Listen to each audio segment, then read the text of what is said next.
released autopsy reports from the Idaho murders have exposed disturbing details that were never made public until now. And for the first time, we hear the surviving roommate, Dylan Mortensen, speak directly to the court, revealing the trauma, the fear, and the truth she's carried alone since that night. Her words don't just recount what happened, they completely reshape our understanding of the case. What she says about Bryan Kohberger and what investigators discovered in those autopsy findings raises chilling new questions that could change everything. Stay with me, because what you're about to hear next is something the public has never fully unpacked. Before anyone knew their names, before courtrooms and filings and expert opinions, there was a house that felt ordinary, a college house, lived in, loud sometimes, quiet at night, a place where shoes piled near the door and plans were made without thinking twice about tomorrow. That normalcy is important because what was taken wasn't just 4 lives, it was the assumption that tomorrow is guaranteed. The official autopsy reports are now public, clinical language, measurements, findings written without emotion. But behind every line is a moment that cannot be rewritten. These reports don't exist to satisfy curiosity. They exist because something went so violently wrong that the truth had to be recorded in detail. And according to a defense expert, those findings have raised a claim that refuses to fade quietly. The suggestion that more than one person may have been involved. Not proven, not accepted, but introduced. And once a claim like that enters the record, it doesn't just challenge a case, it challenges the public to confront how much uncertainty still lingers. 4 University of Idaho students were killed in a space they believed was safe. Not a dark alley, not a remote location, a home. When people talk about true crime, they often rush to timelines and suspects, but the real gravity sits elsewhere.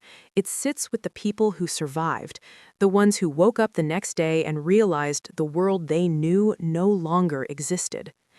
Dylan Mortensen didn't speak to the court as a character in a narrative. She spoke as someone whose body and mind were permanently altered. What happened that night changed everything. That sentence is easy to hear and move past. It shouldn't be, because everything means routines, relationships, confidence, identity. Everything means who you were before versus who you are forced to become. She called them 4 beautiful, genuine, compassionate people, not victims, people. People with voices, habits, flaws, and futures. They were taken for no reason, no warning, no explanation that could ever soften the blow. Violence without reason leaves survivors searching for logic that doesn't exist. All of it is gone. That wasn't grief speaking in exaggeration. That was accuracy. The shared memories stopped growing. The inside jokes froze in time. The futures they talked about never arrived, and those who loved them were left, as Mortensen said, to carry that weight forever. Forever doesn't end when court proceedings conclude. Forever doesn't care about sentencing dates. Forever shows up at birthdays, holidays, empty rooms, and random moments when the brain expects a familiar voice and doesn't get one. When Mortensen addressed Bryan Kohberger directly, she didn't shout, she didn't need to. He didn't just take them from the world, she said, he took them from me. That distinction matters, because crimes don't only remove lives, they fracture the living. My friends, my people, my home. Home is supposed to be the one place your nervous system relaxes. After that night, it became the opposite. Fear didn't visit occasionally, it moved in. She couldn't be alone, she slept beside her mother because the dark no longer felt neutral. Closing her eyes meant risking memories she couldn't control. She said, "I couldn't close my eyes." That is not weakness, that is the body refusing to forget danger. She explained that what she lives with now goes far beyond anxiety. My body relives everything over and over again. Trauma doesn't ask permission. It doesn't wait for quiet moments. It hijacks breathing, heart rate, thought patterns. My nervous system never got the message that it was over. That sentence explains why healing isn't linear, why survivors don't just move on, because the threat may be gone, but the body doesn't believe it. No dream can replace them, no goodbye will ever feel finished. Because there was no goodbye, there was interruption, there was erasure, and the brain struggles with endings that don't make sense. When she described Kohberger, her words were deliberate, a hollow vessel, something less than human, not said to provoke applause, said to describe a void where empathy should exist. He chose destruction, she told the court. He feels nothing. And yet, despite the damage, despite the fear, despite the grief that follows her into every room, Mortensen made something clear that should not be ignored. He tried to take everything from me, my friends, my safety, my future. He did not succeed. Living is how I honor them, she said. Speaking today is how I find justice for them. Justice doesn't always look like closure. Sometimes it looks like standing upright when the weight should have crushed you. I get to live, she concluded, and I will never let him take that from me. Those words weren't for the cameras. They were for survival. As the autopsy reports are analyzed and debated, as experts argue implications and theories, one truth remains unchanged. 4 young people will never walk through that door again. One survivor carries memories her body refuses to release.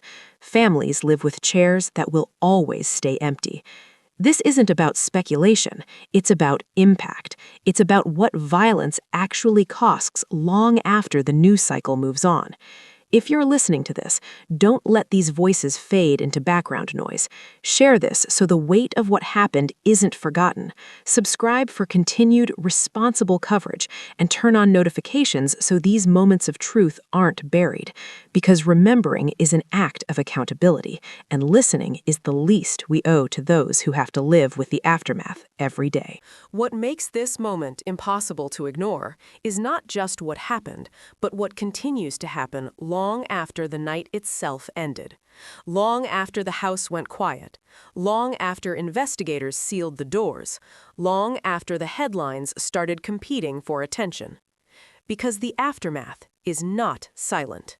The autopsy reports now exist as official records, but they do something more unsettling than confirm loss. They confirm force. They confirm urgency.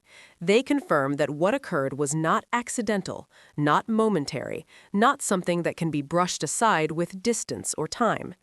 And when a defense expert suggested that the findings could indicate more than one person involved, it didn't bring clarity. It brought a heavier burden. A reminder that even now, certainty is contested and the truth is still being pulled apart in public view. For the families, for the friends, for the survivor, those discussions are not abstract. They are personal. Every new claim reopens questions they never asked to begin with. Every theory reminds them that their loved ones are no longer here to speak for themselves. And that's where the guilt lives. Because while the world debates possibilities, Dylan Mortensen wakes up every day in a body that remembers terror, not because she chooses to, because it was forced into her nervous system. She explained to the court that fear didn't fade when the sun came up. It stayed. It followed her. It changed how she slept, how she breathed, how she existed. I couldn't be alone. That sentence carries more weight than it seems. Independence was taken from her without permission. Safety was removed without warning. The ability to rest, something most people take for granted, became something she had to fight for. She slept beside her mother, not for comfort, but for survival, because closing her eyes felt dangerous, because her body didn't understand that the threat had ended. And this is the part that should sit uncomfortably with anyone listening. Because when crimes like this are reduced to timelines and speculation, we forget the cost paid by the living. We forget that trauma doesn't end when the courtroom lights turn off. It doesn't care about verdicts or sentences. It lingers, it replays, it reshapes lives. My body relives everything over and over again. That isn't memory. That's a system stuck in defense mode. And when she said, "My nervous system never got the message that it was over," she explained something that should stop people from treating this like content. This isn't consumption. This is consequence. She spoke about loss in a way that stripped away romanticized grief. No dream can replace them, because dreams end. Reality doesn't. No goodbye will ever feel finished, because it was never offered. 4 people were removed without closure, and the people who loved them were left to carry unfinished sentences for the rest of their lives. When Mortensen described Kohberger as a hollow vessel, it wasn't meant to shock. It was meant to explain how someone could choose destruction without visible remorse. He chose destruction, she said. He feels nothing. And yet, despite everything he attempted to erase, she stood there and reclaimed something vital. He tried to take everything from me: friends, safety, future, but not her existence. Living is how I honor them. That sentence flips the narrative. It refuses to let violence define the ending. It insists that remembrance is not passive, it's active, it's deliberate, it's hard. Speaking today is how I find justice for them. Justice doesn't always sound like punishment. Sometimes it sounds like testimony. Sometimes it sounds like refusing silence. "You get to live," she said, "and I will never let him take that from me." Those words weren't closure, they were resistance. And here's where the responsibility shifts. Because once you hear this, you don't get to unknow it. Once you understand the weight carried by survivors, indifference becomes a choice. Scrolling past becomes a choice. Treating this as just another case becomes a choice. These were not characters, they were people. They were someone's entire world. If this coverage made you pause, if it made you uncomfortable, that discomfort matters. Share this so the reality doesn't disappear into algorithms. Subscribe so these voices don't get buried under speculation. Turn on notifications so truth doesn't get replaced by noise. Because remembering is not optional, it's a responsibility. And the least we can do is listen.